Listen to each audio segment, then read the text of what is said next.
বন্ধুরা, আজকে বানাচ্ছি আমি মটরশুঁটির কচুরি, যা শীতকালের প্রত্যেকের বাড়িতে হয়ে থাকে আর খেতেও ভীষণ ভালো লাগে। মটরশুঁটি নানা রকম কিছু বানানো যায়, তবে আজকে আমি বানাচ্ছি মটরশুঁটির কচুরি।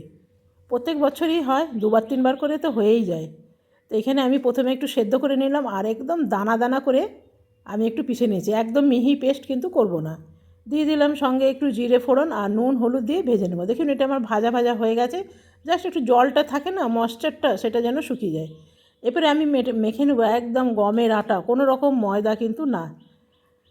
এখানে দিয়ে দিলাম আটার মধ্যে নুন আর সামান্য দিলাম একটু ময়ান। আটাটা আমার মাখা হয়ে গেছে।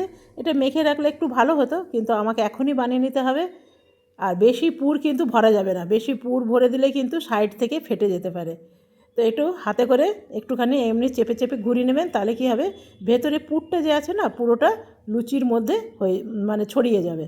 আর এইরকম ছোট ছোট কচুরির মতন বানাবো।